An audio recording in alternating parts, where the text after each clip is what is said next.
Recorded at the WNDU 16 News Now studios, this is the South Bend Tribune's Pot of Gold Notre Dame football podcast. Here are your hosts, columnist Tom Noie, Notre Dame football beat writer Mike Berardino, and WNDU's Jackson Neill. Don't look now, ladies and gentlemen, but we are 25% through the regular season for Notre Dame football. Heading toward the third, will be a third done after this weekend when number 21, Notre Dame, still strange for me to say number 21, Notre Dame at 1-2. They're 1-2, going to Arkansas for the first time since, Jackson Neill? 1892. Ever. We just talked about I know. that. I was just messing with you. At Arkansas, 2-2. Kickoff. This is what has me floored. Saturday at noon, which is 11 a.m. Fayetteville time at Reynolds Razorback Stadium in Fayetteville, Arkansas. ABC has the broadcast, and we start with this. Before we start talking more Arkansas, before we start talking a little bit Purdue, do we have to talk about Purdue a lot? Oh, by the way, Purdue just gave up another touchdown on Notre Dame. 56-30 with an hour and 54-minute weather delay on Saturday at the stadium. So we'll start with this. Mike Berardino, Jackson Neill. After watching the Purdue game and listening to Marcus Freeman post-game, and then again on Monday, do you feel more confident or less confident that answers on this Irish defense are forthcoming? Gentlemen. I'm not even sure who won the game after all of it. After Marcus the post game, especially after Monday. And then Monday, I'm upside. It's all upside down world. It's so. We are told if you don't celebrate the wins, it's a miserable profession, and then it proceeded to seem to be a miserable profession. But he was almost like begging his team to celebrate that win on Saturday. Like, we have to celebrate the wins, and we're going to celebrate this. And maybe in the thought bubble over his head, it's like, even though we don't want to celebrate this, because it was ugly. So, yes or no? Defense, are they close? Because I'm tired. I talked to Mike before we went to Access on Tuesday, Jackson, and we were talking about who we were going to talk to post practice. We had four choices: Jaden Osbury, linebacker; Gabriel Rubio, who stepped in for Donovan Heinisch, who had a class; Gerby Lambert, and Jeremiah Love. And he said, what players you want to talk to? And I told Mike, I said flat out, I'm tired of talking about this defense. Uncle, I'm just tired. I'm tired of talking about it. I'm tired of writing about it. I'm tired of asking about it, because we get the same circle, just one big circle of an answer. And then now on Monday with Marcus Freeman, we got this. You got to stay tight. We got this, and we got a little bit of a little bit of that, if you can see that. So the defensive. Until this defense, and this is like a little foreshadowing for later on in the show, until this defense can come up and prove that they can stop not somebody, but just anybody, it's really hard to see where this whole thing is going to go for this Notre Dame football team. I completely agree. And to answer your question, I feel less confident, especially after that Purdue game. I mean, that was... There's just a lot, like 30 points at the end of the day, and just a lot of questions in my mind. I know we'll get into it more, but especially this hearing Marcus on Monday. I joined the beat probably like around the end of 2023 is when I first got here to South Bend. It's about a little over come up on 2 years now. Mm-hmm. That is probably the most impassioned I can really remember him in a moment, like throughout a press conference for multiple questions, not just one singular moment, but taking one question and going 3.5 minutes with, like you said, the 341, the hand gestures, this stuff like we gotta be tight. Fight or flight. He's talking about. I know the definition of insanity. Like quotes that came out of nowhere. Quotes like that. Like, I have not heard that. Like, ever from him. I've sat down with him twice, also one-on-one. Never said anything along those lines. So. Between what I saw on the field and then just what I'm hearing, exasperation. Just like, I mean, I think he's kind of feeling the same way you are, Tom. Just like all I can say is the same things, because the same things are going wrong. I just don't, I don't know, And then when he talked post-game Saturday about panic at some point in the back end of the defense. And then as Purdue's driving, I forget what drive it was that the Boilermakers had, but let's try cover 2, or let's try cover 1. Let's try cover 2. Let's try cover 3. Let's just try anything. At any given play, they may be after every certain play, they may be playing 3 types of defenses in one series. So I have no idea where this whole thing is going. Mike, can you please lead us back into some semblance of good defense with this team?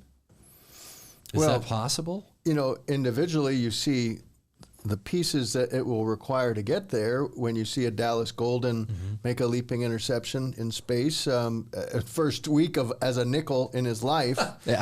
He was moved there Monday, right? That was crazy to hear that. I mean, that tells you that Carson Hobbs was a bad pick for preseason surprise breakout guy. Maybe I said something like that. And we all hold you to it. I also said Gerby Lambert. I think I cheated. I said both. But Carson Hobbs lost a lot of trust and faith from the coaches, it seemed, in those couple of weeks. So much so that he didn't even see the field on Saturday. No.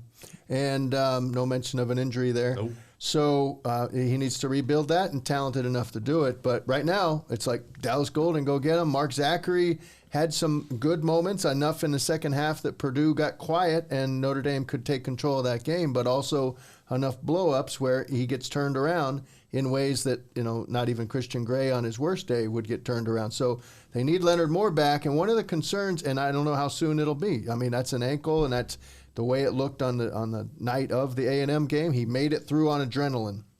But when do you put the guy back in harm's way when he's that good and that important? And even Marcus saying on Monday that, yes, Leonard's good enough to just say, go get the best receiver on the other side, shut him down when there's somebody who merits that, and then they won't worry boundary and field. They'll just be Leonard Moore on the guy who's a future first rounder. It kind of makes you think that if they could play the Ohio State game again, it would have been Leonard Moore on Jeremiah Smith the whole way. Yep. And that would have been. Do we really need somebody to say that though? Like, yeah. We can see that. But they didn't do that. They didn't. But they don't. Why didn't they? Well, do because that? back then they would stay true to their principles. They weren't grabbing in the dark. They weren't blindfolded. They had a way. They dance with the one who brung you. The problem now is the guy who brung the defense. He's in Cincinnati. Yep. So there was naturally going to be some reinvention. It was going to be an awkward year, regardless. As he said way back in May, they're starting with a couple of dingers. He called them, like humdingers, and they got dinged. They did. They got dinged, and here they go. And you win this week, it's a different feel. You lose this week, it's a 5-alarm fire. It's over. Yep. They lose this week, it's over. Like, there's no coming back from 3 losses. I don't care what happens anywhere in the SEC, the Big Ten, whatever conference, whatever team. You pick the conference, you pick the team. You lose 3 of your first 4. You're going to have to start making plans for the Duke's Mayo Bowl or the Pop-Tarts Bowl. I will say the Pop-Tarts Bowl representatives, no. They were sitting next to me, and they stayed through the weather delay. Wow. Did you get some foil? Did you get some Pop-Tarts? Foil goodies? I was thinking about asking for a brown sugar cinnamon during that delay. But they're just saying, so. How many of the flavors can you name? They keep coming out with new flavors, right? It might next week. We'll be prepared. Yeah. We're gonna, without cheating. If and when Notre Dame gets to 3 losses, you're going to have to get your Pop-Tarts game on. Sounds good to me. Once Notre Dame loses, if Notre Dame loses another football game, we're talking Pop-Tarts and a pot of gold. That's for at least a segment, one full segment, and maybe you could have your friends on. But phone a friend. What exactly does a bowl representative do in this day and age? If they're not handing out Pop-Tarts. I don't know. Chick-fil-A gift cards or whatever, but that doesn't seem to happen. They just show up and take up space. Getting back on track, if there we had Gary Stokin on. He's a great guy, a Chick-fil-A guy. I retract the thing about Chick-fil-A. They do a nice job. Pop-Tarts got to up their game. I'm sorry, Tom, for leading us down that way. No, we always go on some tangent. Maybe instead of talking about the defense, we'll see whether or not the golf cart was smoking again last weekend. So, all good, no problem. See, no smoking golf cart, so we're all good. Where was I? Defense. Another red flag. Marcus Freeman says Monday that, quote, they're still waiting for buy-in for the players. 3 games into this season. These guys have to buy in. This just tells me that they either A, don't like Chris Ash's defense, or B, don't understand Chris Ash's defense. Mm-hmm. If they're buying in 4 games into the season. Let me go back. Let's go macro. And you may have heard some of this even in 23, but we certainly heard it in 22. And once Marcus should really start putting his spin on how he was going to lead and how he wanted his coaches to lead. I think we heard a lot in 22 and 23, 7 total losses in those 2 years, about, I guess, basically coaching through love. The word love was used a lot. It wasn't about lighting guys up. It was about earning the right to coach them hard. You coach them hard because you love them. Mm-hmm. We'd hear about that. And the idea that you had to build trust was a two-way street. The coach had to earn it. It wasn't run through a brick wall just because I'm the coach and I have the whistle. And I don't know if an Urban Meyer disciple comes at it quite with as much love. I think that might be. I think he's just watching Chris Ash. We've seen. Very little of we've seen that we glean from what we've been able to see from Chris Ash doesn't really give off the touchy-feely, friendly love vibes. Not that we have seen. He's all business all the time on the practice field, and then when you see him in the game and the camera cuts to him, he doesn't look like he knows what he's doing.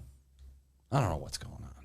No, it does feel like that. And I mean, even when he was first going through his resume, it's just a year here, 2 years there, consistently kind of just bouncing around. And could that be that there's not really a long, doesn't really connect with people to stay at one spot for a long time? That could be. I know coaches do bounce around a lot, but it seems like every single stop he's had in his career, it seems to be, besides very early on, like Iowa State, for the past 20 years, it's a year here, 2 years here, maybe 3. But it's just very quick moving on. One of those years, a 1-year stop, was at Arkansas in 2013, right before he went on with Urban Meyer to Ohio State, wins a national title, co-DC with Luke Fickell. Luke Fickell's name out there in the ether these days. A lot of speculation, but where his next stop would be. Not outrageous to think. Not outrageous. At this point, as we sit here on September 24th, anything's possible. Not outrageous to think the man could be fired in season. Not outrageous to think that he could end up being a defensive analyst even if Chris Ash turns it around. Not outrageous. The trust, you talk about long-term trust. In a 2013 season, Brett Bielema I always struggle with his name, Brett Bielema gets there, and the first year, Bielema, there you go. 30.8 points a game on that defense, 89th in FBS, and Chris Ash was full coordinator. He was a little bit younger then, but that was 2013. Winless in the SEC that year, and I bring it up because Sam Pittman was also now the Arkansas head coach, year 6. For now. He was, another guy struggling. Yeah. He was on that staff offensive. He's an offensive line guru. He was at Georgia, 16 to 19, good, big success. But so here's what he said, just very briefly on his presser on Monday about Notre Dame's defense. And he mentioned that Chris Ash is here. He said they've run a lot of different coverages. A lot. Too many. Whether it be 8, he said, I'm going to drop 8, 4, 6, man, free. We have to prepare for all those coverages. What do we try to do? Are we going to try to attack outside, inside? Are we going to run tail in a lot, et cetera? But when the opposing coach says, that even he noted there's a lot of ask of these players, and it's a transitional year and it's in a lot of places on that defense, you can see where confusion would seep in. Marcus Freeman was animated. Marcus Freeman was honest on Monday, and I loved when he looked at, I think Eric Hansen was the one that asked the question about the role of defensive coordinator at Notre Dame, and Marcus Freeman just kind of gave him that smile and said, no, it's hot in that chair. Yeah. Because he's been in that chair. When he was in that chair in 2001, his first year, his only year as a defensive coordinator. 2021. Yep. Remember, they won in overtime. They blew a big lead in Tallahassee. They win 41-38 on a Jonathan Dorr field goal in overtime. They barely beat Toledo. They almost lost to Toledo had it not been for Jack Cohn. Dislocated finger. Hey, that might be coming up in somebody's top 25 coming up soon here on ND Insider. So they barely beat Toledo 32-29. They beat Purdue, kind of a blah game, 27-13. They beat Wisconsin 41-13, which had more to do with Chris Tyree's big kickoff return than anything that kind of really swung that game. Defense went nuts in the fourth quarter. All the takeaways. Kaiser pick six. They had 2 pick sixes, I think, in the last 4 minutes. Drew White, maybe, yeah. They win that one 41-13. Then they lose to Cincinnati 24-13. Those were Marcus Freeman's first 5 games as defensive coordinator. Then they finally got back on track a little bit. UNC, a lot of points. USC, a lot of points. Right? Virginia Tech, a lot of points. Oh, yeah. 32-29 game. Notre Dame won that one with Dexter Williams going 97 yards. So it's a hard ask the first year of a defensive coordinator. But again, we say we're not going to talk about the defense. We're 15 minutes into the show, and all we've done is talk about the defense.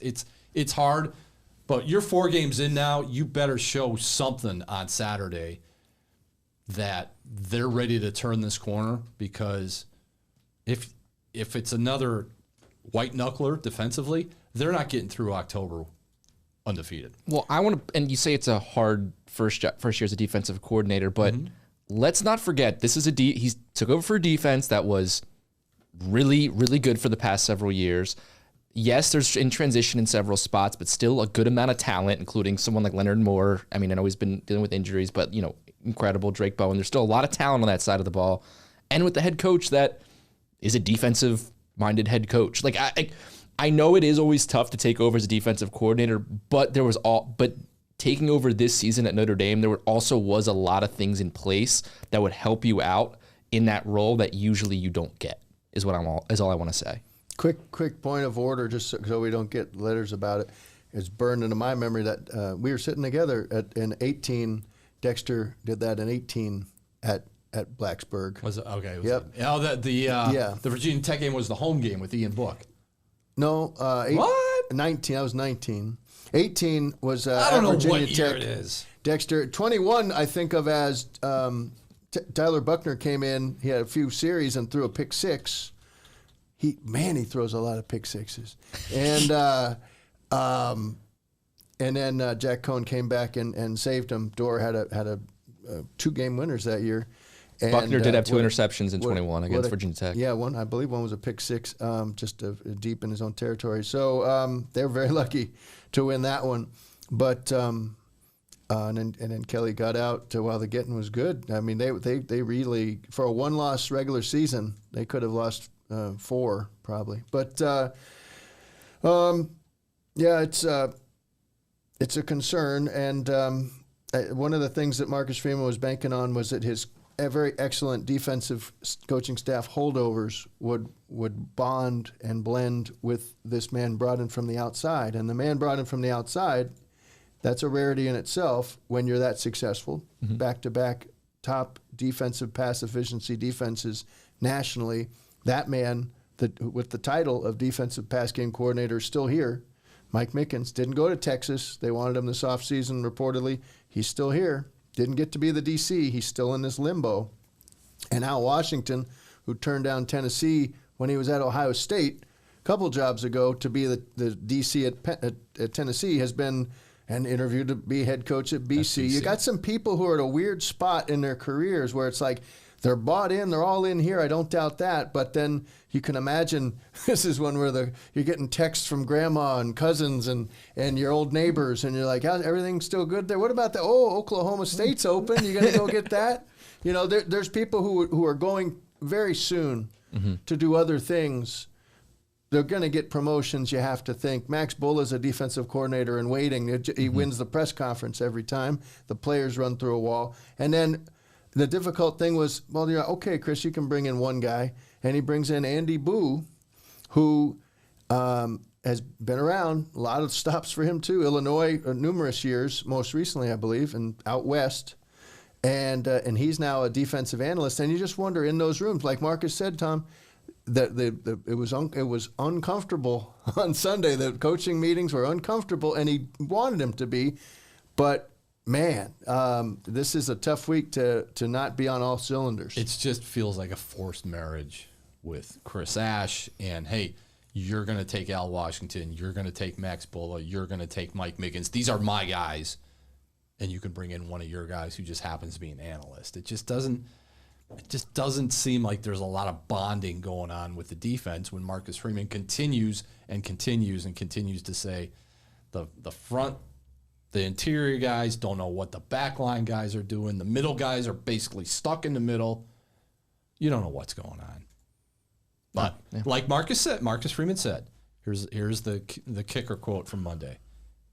We have to understand great things take time. But you know what? Time's up. Yeah. Time's up. You got to show it. And you got to show it Saturday at a place where you've never played. You're a 5.5-point favorite against a wounded Arkansas team, a team that really, how many ways did they give away that Memphis game when they were up, I think at one point 28 to 10, and they lose? Well, Arkansas was up as many as 18. Yeah, they were up 28-10. Arkansas running back lunging, trying to get to the end zone from like maybe the 4-yard line, loses the ball, fumbles. Memphis recovers. Arkansas at the least was going to kick the game-winning field goal. So they lose a crusher game.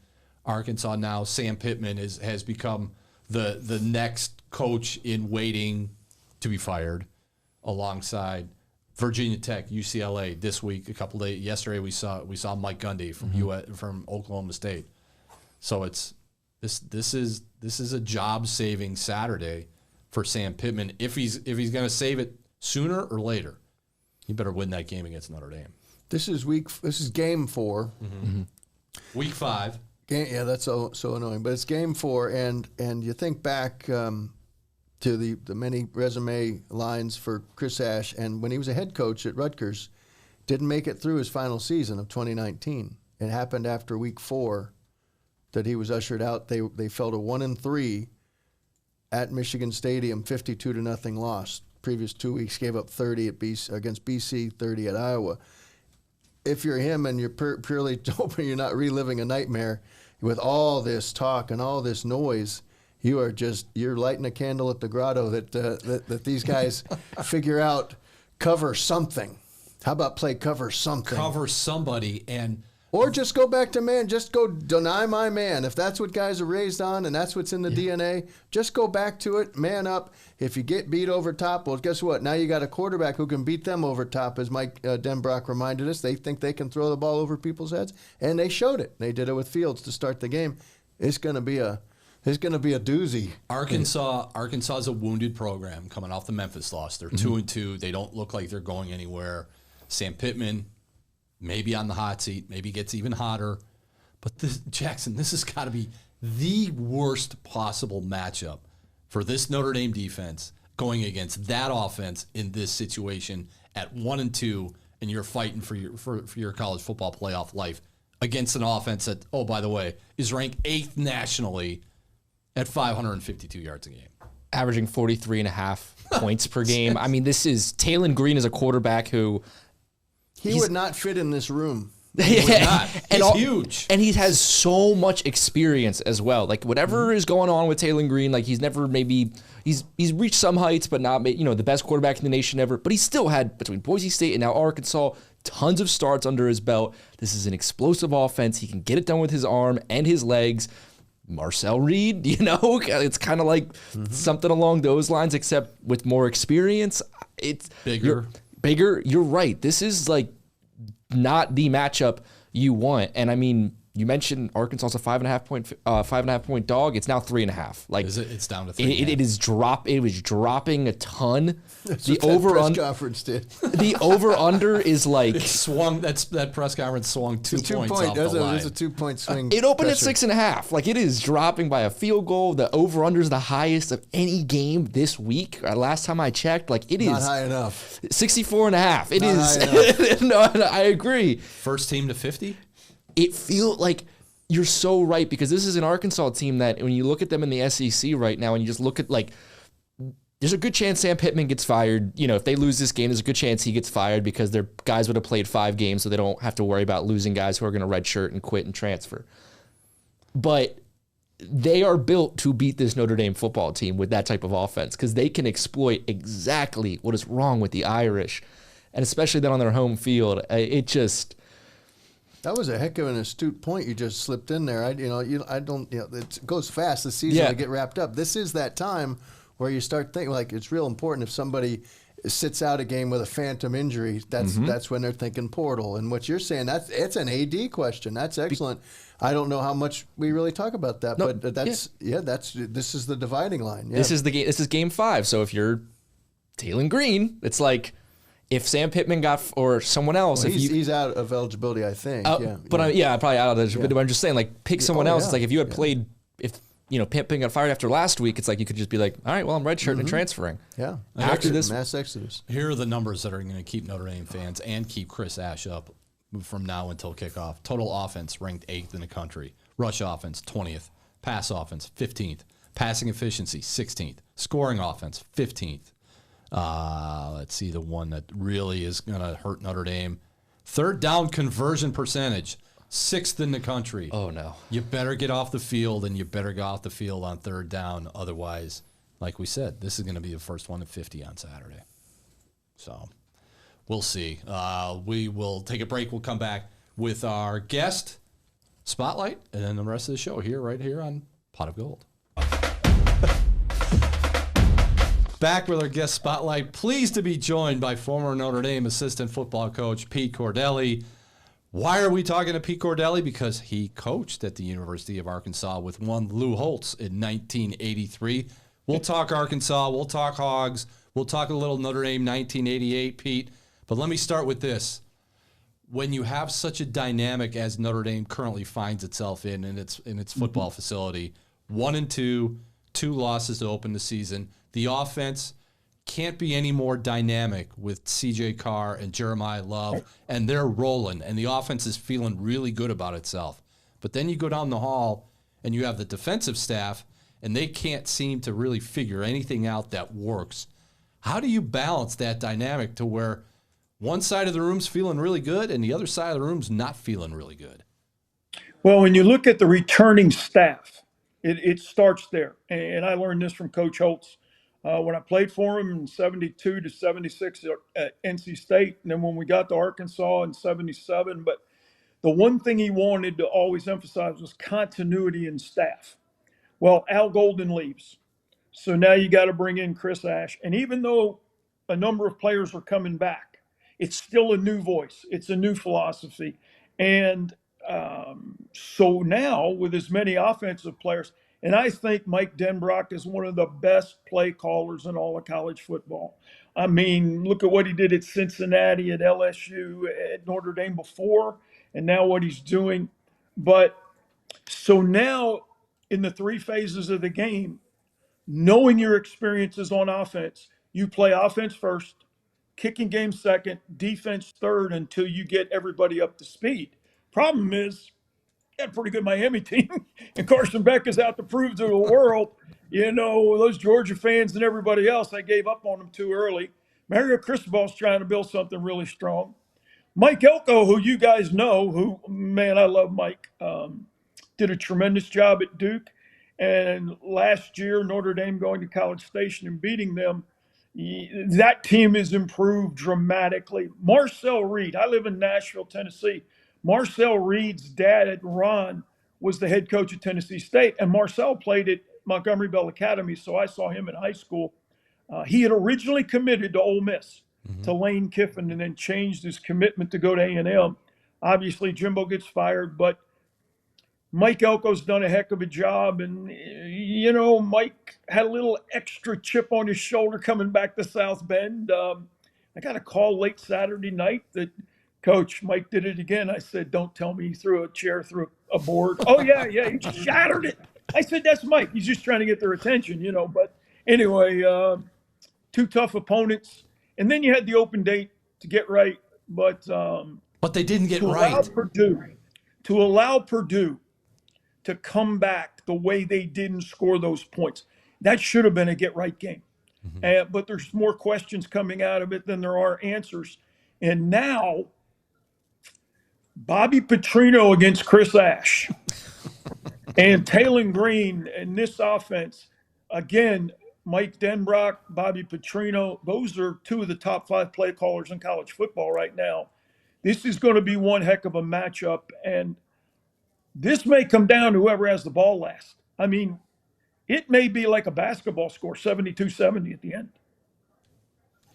Take us back to the very first days of Lou Holtz Arkansas period, and you're right there with them. You're a GA right at that time, and yes. what was your first reaction? What's your first memory of the first home game for the Hogs, and even more so, what maybe it's 2 stories. What's it like when they play one at noon? Of course, 11 a.m. Central Time.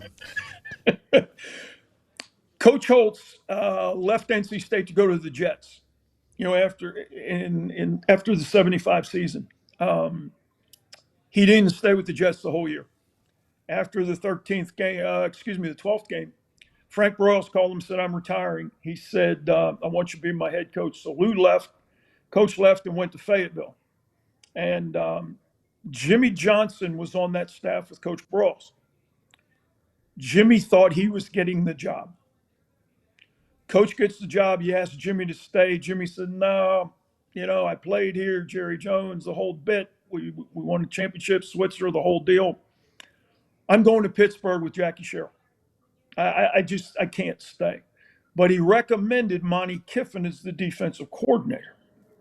So I'm talking to Coach. He said, "Look, you grew up in Philadelphia, Pennsylvania." He said, "Coming from Philadelphia, Pennsylvania to Raleigh, North Carolina was a culture shock." I said, "A little bit." He said, "Believe me, Raleigh to Fayetteville is a real culture shock." He said, "I want you to come out and see this place first." And I said, "Okay, sure." And so I fly out there, and man, I mean, it's this little airport and things, and we get there, and he said, "They got this crazy cheer here. Woo Pig." He said, "And I can't tell what the name, if they're saying some girl's name or Suey." I said, Coach, it's not a girl's name." He said, "My hearing isn't all that good." And I'm like, "Yeah, when you want it to be, it's damn good." So he said, "We got to go over to this basketball game tonight. They're going to introduce me at halftime." I said, "Fine, that'd be great. Can't wait to get over there." Barnhill Arena. Mm-hmm. We go walking in. And as I'm standing there with Coach, this guy starts walking towards us, older gentleman, glasses, balding. He said, "Are you Pete Cordelli?" And I said, "Who the hell knows me in Fayetteville, Arkansas?" I said, "Yes, I am." He goes, "Number 1, you're a Yankee. Number 2, you're Italian. Number 3, you're Catholic." He said, "Son, this is like a baseball game, and you struck out before you got out of the dugout." He said, "My name is Orville Henry. I'm the sports editor of the Arkansas Democrat Gazette." Lou looked at me and he said, "I told you it'd be different." That was my welcome to Arkansas. But we get ready to open with New Mexico State in Little Rock, first game of the year. At that time, Arkansas was playing 4 games a year in Little Rock, and the NCAA didn't have restrictions on recruits coming to the game. So with Little Rock being in the middle of the state, the recruits should come in from East Texas, South Arkansas, from Tennessee, and it was a much easier drive to get to Little Rock. New Mexico State plays the week before we open with them. So he calls me in on Thursday and he said, "You're going to go to Las Cruces." I said, "What?" He said, "Yeah." He said, "Here's your plane ticket. You're flying into El Paso. Drive, go to Las Cruces." So I go and watch the game, and New Mexico State wins. So back then, no cell phones or anything. I get back to the hotel at the El Paso airport, and there's the light is flashing on my phone in my room. "You've missed 3 calls from Lou Holtz." And it's just like, okay. So I call him, "Coach." And now it's like 1 a.m. "What do they look like?" I said, "Coach, if we can't score 50 on them, we've got some problems." He said, "Oh, don't build them up already." He said, "Just get back here and tell me what." I'm saying, "Build them up." I mean, shoot, we should run these guys out of the stadium. They blitz, and they weren't very fast, but they thought they could get pressure. We go into the stadium. We're warming up, and at the north end of the stadium, there's a ramp. We're on the field pregame. The gates open, and the entire stadium stands up, and they are going crazy. And all of a sudden, this pickup truck with this hog in it, and the cheerleaders on top is coming down the ramp. They start behind our bench, and they're going to go all the way around to the other side. Well, we're standing there, and I remember Coach going, "What the hell's in the cage?" I said, "Coach, that's the hog." He goes, "Oh, okay."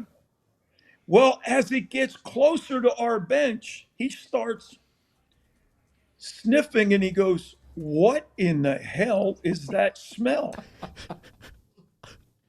Harold Horton, who played at Arkansas, he said, "Coach, that's just the way the animal smells."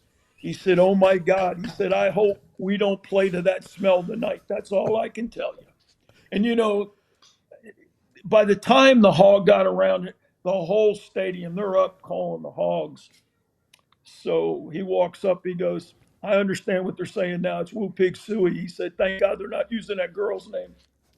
And that's Lou Holtz's and your first game at the University of Arkansas. You win that game 53-10, go on to beat Oklahoma in the Orange Bowl. Hugely, yep.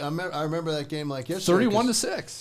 That Notre Dame doesn't win the national title without you guys as 24-point underdogs knocking off Barry Switzer in Oklahoma. That's a long story, and Bill Clinton's part of that story. Attorney General. He is. Yep. He is. Yeah, Coach Holtz had to suspend. Yeah, Coach Holtz had to suspend some guys. But the other thing the other player we lost was our starting left guard. He was an All-American, Leotis Harris. The last scrimmage we had before we went to Miami, he tore his ACL, so he didn't play in the game either. And so with the suspension, there's some talk about players not going to play in the game, and Bill Clinton was the Attorney General of the state of Arkansas at the time, and it was a dorm incident with 3 of the players with a girl in town, and Clinton finally said, and Lou is like, "You don't understand. You don't understand. You're the Attorney General." He said, "I truly understand. The Razorbacks are my team, but I understand what this state is all about. I would recommend you suspend them for one game. You don't have to get rid of them, but just do something." So he said, "All right, I'm going to suspend him for one game." This is on December 23rd. We're leaving Christmas Day to go to Miami. The next morning he calls me and he said, "You got to drive to Little Rock. You got to meet with the players and convince them to just show up in Miami." I said, "Okay." It's Christmas Eve. 7:00, Christmas Eve night, I'm in an apartment in Little Rock with 9 guys who are going, "Coach, this is unfair." The 3 guys suspended. I said, "Fellas, I understand where you're coming from, but I'm just going to tell you, if you don't show up, Coach is going to take you off scholarship. He has no recourse. My recommendation is show up in Miami, come to the first meeting. But if you don't show up, you're leaving him with a decision that he has to make that's not going to be good for anybody."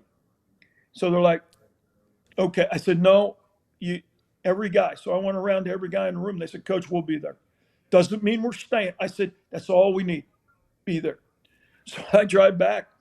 Next morning, I get on the plane. He goes, "How'd it go?" I said, "Oh, great. I got back at 2 a.m. They're going to show up." He said, "If they don't, your ass is going home." I said, "Thanks. I appreciate it."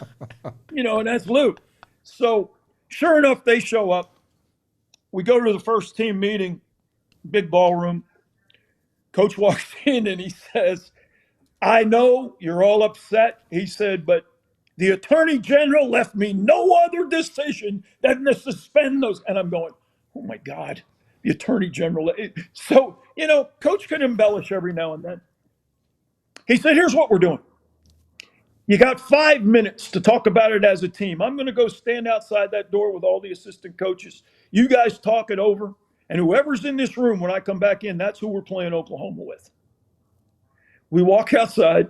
Monty Kiffin is chain smoking. He's got two going. He is nervous.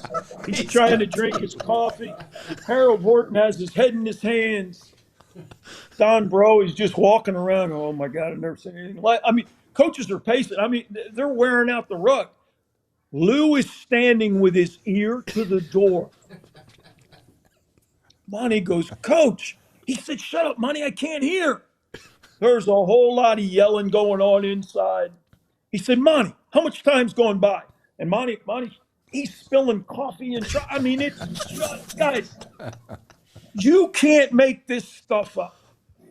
He goes, Coach, it's only 2.5 minutes. He said, forget about it. I got the other 2.5. And Lou rips the door open and goes, all right. And there are guys standing up there. He said, sit down, put your feet on the floor, back against the chair. Here's what we're doing to whip Oklahoma. And everybody's like, he said, nope, y'all are staying, and we're going to win. And it's like, here we go. And nobody left. Nobody left. And so Roland Sales set a record that night. But we go to warm up, come back in. Coach Holtz gives one of the greatest pregame talk. And guys, you know him. He can get you ready to play, right? He said, in 3 minutes, there's going to be a knock on that door. Going to be official. We know what we have to do. Let's go out and beat the hell out of him. So sure enough, I mean, he's got it timed. Bang, bang, bang. He goes running. The players are all running. The guy opens the door and he goes, Cole! The team hits Lou, knocks him into the official. The door hit. I mean, he's like a pinball. He's going, what are you talking about? He said, Coach, the Rose Bowl's going 15 minutes longer. You got to hold your team. He said, I just gave the greatest speech of my life, and you want me to stay in? I mean, he's chewing the official out, and he's still trying to get players. So sure enough, he sends them back in. He said, Monty, what do I do? Again, Kiff is chain smoking. He goes, you're the head coach. I can't tell you anything. So everybody's kind of going around. So he walks out. He says, I got this. Dan Hampton is sitting on the floor, and Hampton is so amped up. I mean, his hands, his feet. I mean, he's just absolutely just can't wait to play. He said, guys, you know, I go around the country. He said, I give a lot of speeches. He said, I'm running out of material. He said, here's what we're going to do. I'm going to tell a joke, then you're going to tell a joke. And he said, if it's good enough, I'll use it in some of my speeches.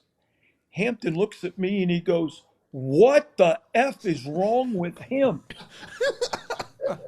I said, Ham, you see how nervous you are? He's just trying to get you relaxed. He said, relax. This is the biggest game of my life. I'm trying to get to the NFL. And it's like, we understand. Well, he's yelling. So coach tells a joke. A couple guys laugh. He said, okay, who's got a joke? First guy that raises his hand. Guys, who do you what position do you think he plays?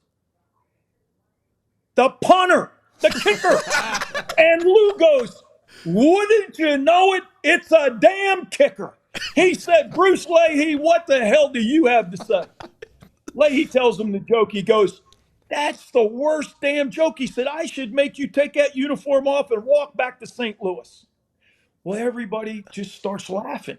Coach got done what he needed. He got everybody to relax. You talk about a guy that can just measure the room, understand it. He said, all right, Leahy, that's terrible. He said, all right, I got one for you. And Hampton's like, are we ever going to play a freaking football game? Sure enough, official knocks on the door. He said, no more time for words. Let's go do this. First series that we're on defense, we had, Monty Kiffin had what they called a Q call when Oklahoma was running that wishbone, which meant Hampton was lined up on the offensive tackle. He would slant inside, come upfield like he's taking the dive, but then he was going to get up and take the quarterback who was trying to bounce around. The linebacker was going to fill for the dive. Sure enough, here comes Oklahoma. They do it. Hamp jumps upfield, and the quarterback has the ball. Dan knocks it out. We recover on the 7. We go in and score. And from then on, our guys played lights out. And Larry Lacewell comes over after the game. He goes, never again, never again. I told Switzer we were walking into a buzzsaw. Y'all were 24-point underdogs. He said, Vegas took it off the board. I said, Are you coaching or betting? What are you talking about, dude? 24 points. And he goes, you know the first time you watched film of you guys? I said, Switzer? He said, yeah. He goes, this morning. He said, we've had a whole month. And he said, he came to me and he goes, we might have a hard time tonight. He said, no kidding. What have I been trying to tell you for a month? So, yeah, we ended up 2 in the country, 31-6. It was a huge win. Next year, we were preseason number 1 going into the season. But, guys, Frank Broyles made a great point to us when we first got there. He said, you have to understand the fan base here. There's no professional team in the state of Arkansas. There's no professional team in the state of Alabama, of Tennessee. This is before the Oilers left Texas. There's no professional team in Alabama. He said, the Saints, they're not really a professional team, okay?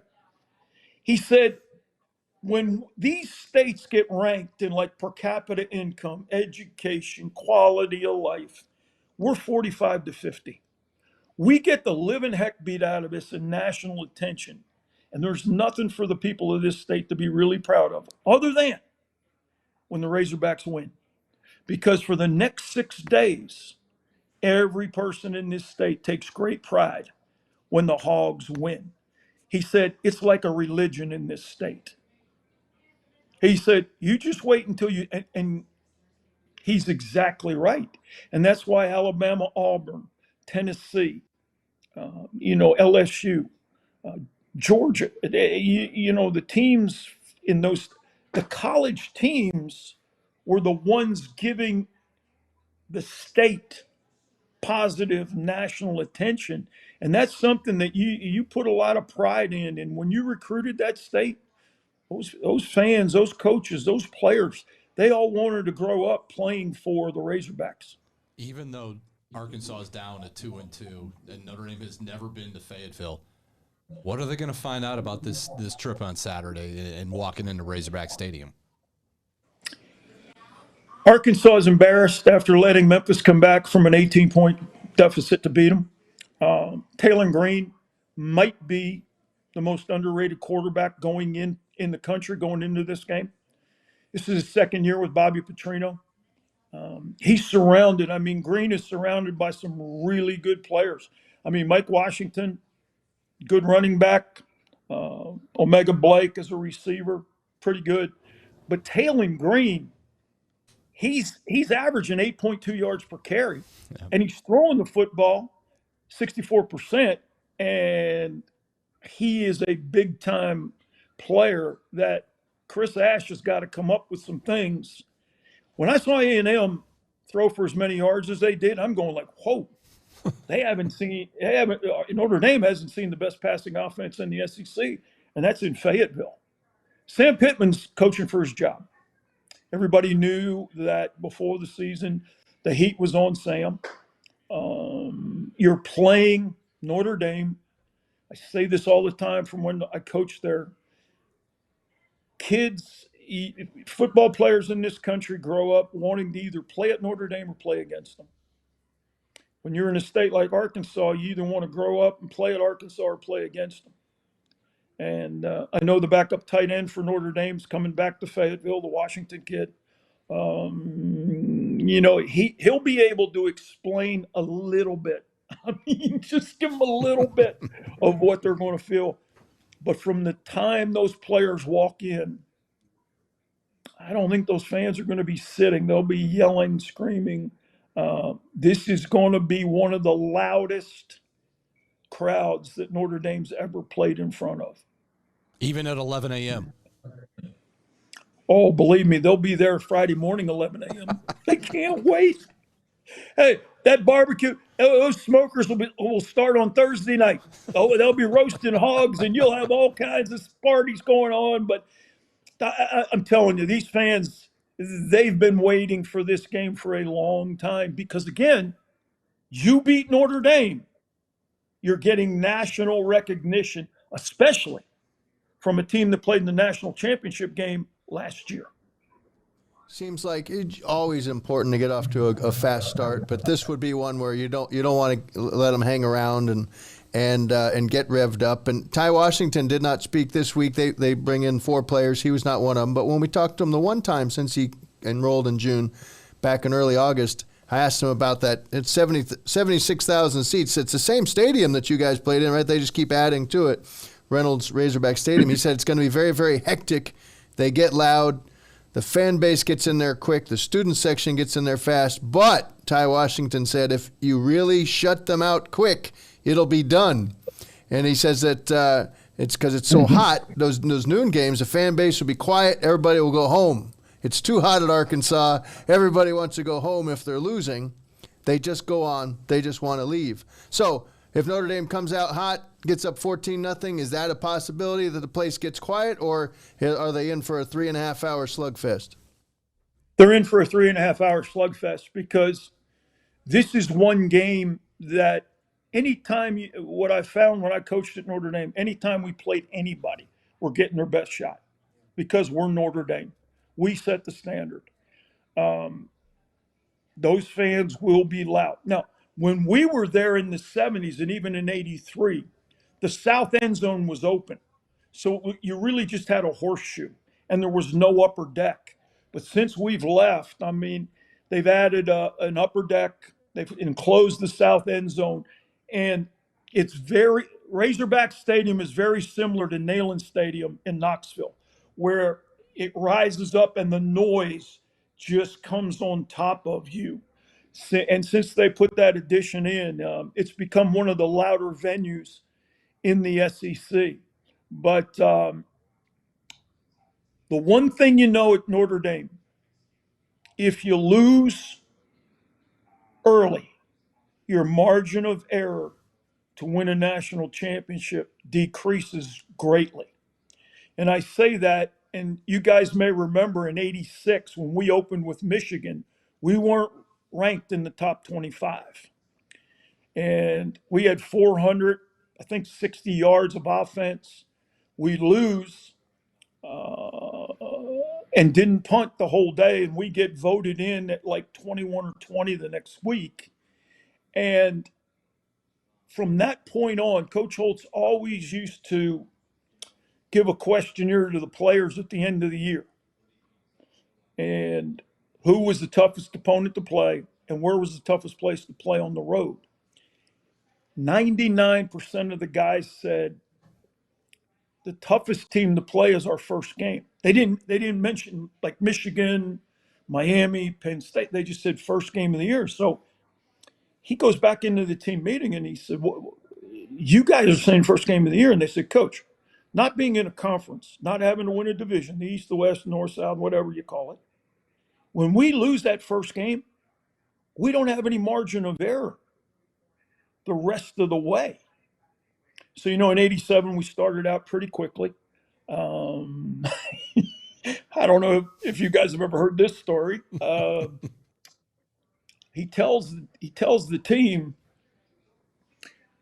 you're going to play 2 games a week. And they're all looking at him like, he goes, yeah, you know what, the game that's already been printed on the schedule. He said, that's Saturday. He said, but I'm not going through what I went through last year. He said, that was embarrassing. He said, so every Tuesday, we're going to finish practice with a 30-play live scrimmage officials game situation.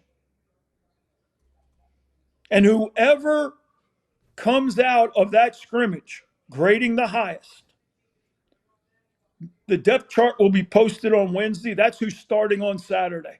I don't give a darn if you're a 10th year senior or a 2-month freshman. You earn it. You got it. He looks at us and he goes, and the coaches are going to grade it just like they grade game film on Saturday. We have no idea he was going to do that. So first Tuesday of Michigan week, we go out, we go on a 30 play. We start on this drive. We get to 30 plays and the manager charting goes, Coach, he goes, yeah. He goes, 30 plays. He said, son, do you see what that ball is on the 8-yard line? We're not finishing this drive. He said, we're not stopping until we finish this drive in the end zone. And the manager's like, yes, sir. Yes, sir. So we ended up with like 38 plays. We go in as coaches. We take showers. Players leave. We go in. I think we left there probably 1 a.m. We came back for a 6:30 staff meeting, but we had everything graded. He goes, okay, go put the depth chart up. We already have guys down outside the locker room waiting for it to be posted. Because at that time, I don't know if the policies changed, every starter got 4 home game tickets. Everybody else got 2. So, little incentive. Yeah, they were selling tickets. Stop already. Don't give me that stuff, folks. Everybody in America was doing it, all right? I mean, this is back before NIL. These guys had to have pizza and a beer. I mean, golly, they had to go over to Parisi's and let's see what the heck was going on. But anyway. Digger could have bought him dinner at Parisi's. Come on. David Burst on line 2. Digger? Whoa. Digger? Alligator arms, zippers on his pockets? Hey, Cordelli. Tom, I got to tell you this. Every home game, I'm sitting there, and I would always sit down in the right side of the booth next to the radio booth, and I would put my stuff up. Sure enough, first quarter, door flies open. Hey, Cordelli. Yeah, Digger.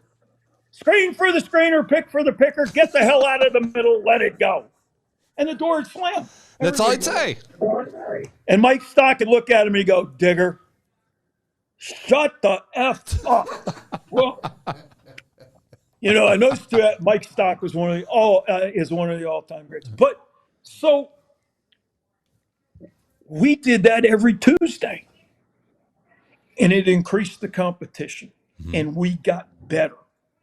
And until the 8th week, Joe Yanto comes in, and Yant's has got that cigar, and he's got those stubby fingers, and he goes, "Hey Pete, can I talk to you?" I said, "Coach, yes sir." He goes, "I'm pretty beat up at the D line." He said, "Do you think we should scrimmage today?" I said, "Joe, stop! Don't bring that up. Please do not bring that up in the staff meeting. Don't bring it up. Don't bring it up." So, sure enough, what does he do? Lou's getting ready to leave the staff meeting. "Coach, I got one question." And he says, "Yeah." He says, "Hey, Joe Yato, do you know what we've established?" And it's like, he looked at me and I just shook my head. Joe just put his head down and he goes, "Sorry, Pete." And so, but yeah, we were playing 2 games a week in '87, and that worked out pretty well. But it was, okay. Just some of the motivational things were absolutely amazing. Pete, we're running real short on time. We have so much we need to get to. I wanted to plug your book. Thank you. Let's make a deal. We haven't hit the book. We haven't hit 1988. Let's come back sometime during a bye week or North Carolina State, because if this thing goes sideways on Saturday, we're going to need some time to fill, and we'd love to spend more time with you because it's just so much good stuff. Well, I tell you what, you guys do a great job. Tom, I've told you for years, I appreciate the job you guys did because it was hard because of dealing with some of the personalities. That '87 season, as we're winning, he comes into a staff meeting with a canvas mailbag and he dumps it on the staff table. We're all like, "What?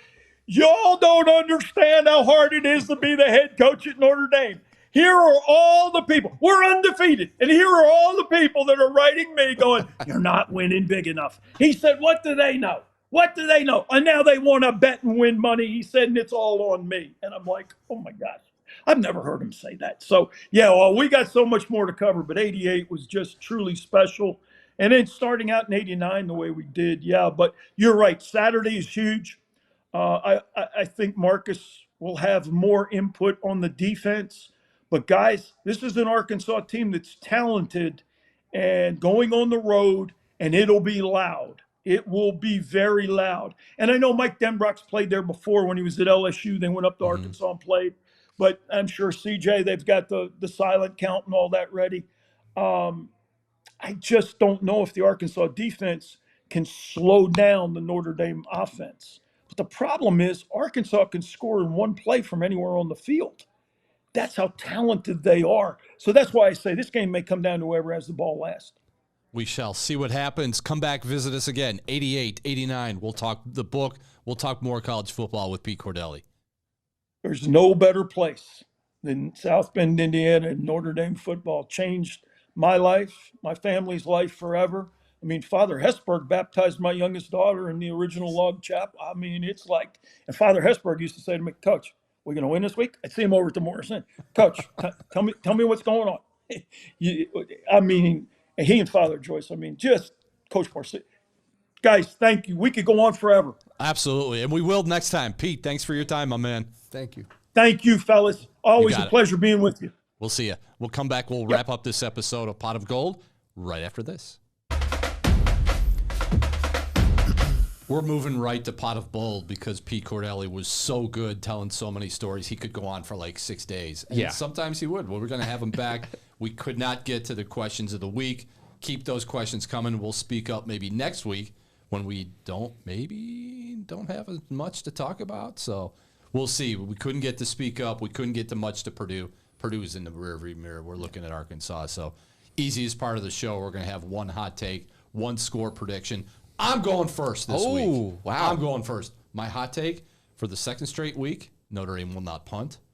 And my score prediction is Arkansas 31, Notre Dame 28. But after seeing all the numbers thrown around this week, I might have to bump that to Arkansas 51. What, do you get two score picks? I'm running the show. I can do whatever I want. Picks? Arkansas 51, Notre Dame 48.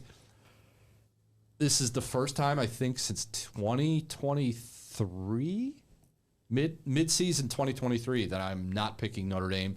But with that defense, I cannot in good consciousness say Notre Dame. I'm confident that Notre Dame is going to Fayetteville, and they're going to play a game, and they're going to win a game, unless we see some drastic changes. Maybe we see that come 3:30, and everyone's saying, that Noie guy, he doesn't know what the hell he's talking about. And, that's true, but I'm going to have to pick Arkansas. Notre Dame is going to have to prove it. As Marcus Freeman said, they need some of this weekend. Let's see it. So who wants to go next? I'll go next. I'm going to go Jaden Greathouse. He's going to score a touchdown because... Oh, I steal yours? I did that last week. Oh, well, I know you did it last week. Back. I'm just saying he has to do something at some point, right? Like, this offense is putting up... This offense is putting up this many points. They're throwing the football so well. He has to be a guy that catches a touchdown at some point in my mind. So I'm just going to go with him to score a touchdown. And my score prediction, very similar, Tom. I'm going 38-35 Arkansas. Whoever has the ball last, I just think this defense is just not good enough, and I'm just so worried. And this Arkansas offense is just really, really explosive. And at the end of the day, you're playing at an SEC stadium with the freshman quarterback, so I'm just going to give Arkansas Arkansas gets a 3-point win. It's just, to me, it's as simple as that. All we've heard is how bad this Arkansas defense is, but have these people seen Notre Dame's defense? Yeah. So 2 for Arkansas, Mike Berardino. What say you? You going to make it 3 in a row? Yes, you are.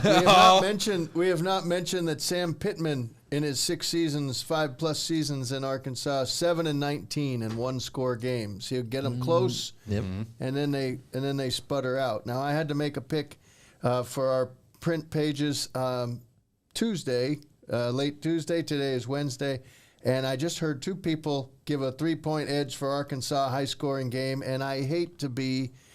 No, you don't. In line with just with the chalk, and I guess even though Arkansas is an underdog, home dog's always dangerous. My official pick, 45-42 Arkansas. I got to stick with that. That still may not be enough points. It is going to be a wild pig picking, and but I guess the hot take would be Ty Washington, 3 catches the other day in garbage time. This time he catches a touchdown pass. He was good. He was a red zone. It was a sneaky good red zone weapon for them when he was at Arkansas. This is a big spot for him after he quit the team at midseason because he was grieving his grandmother's impending death, and it didn't end well. But it sounds like they'll welcome him back as a staff. So that's what I got. So all three of us saying Arkansas by 3 in high-scoring games. So what does that mean? Notre Dame's going to win a low-scoring. They're going to win by 7, like 17 to 10, and it's going to like everyone's going to like lose money. Like everyone's going to take the over. It's going to be But you know what? We're all picking Arkansas because it's time for this Notre Dame defense to prove it. It's as simple as that. Yep. So we'll see what happens. We'll be back. Win, lose, whatever. We'll be back next week to recap Arkansas. Hopefully recap a good trip to Herman's Barbecue. Herman's Rib House. Herman's Rib House down in Fayetteville. And then preview Boise State. So for Jackson Neill, for Mike Berardino, I'm Tom Noie, and this has been the Pot of Gold. This has been the South Bend Tribune's Pot of Gold podcast, your home for insightful Notre Dame football coverage and analysis.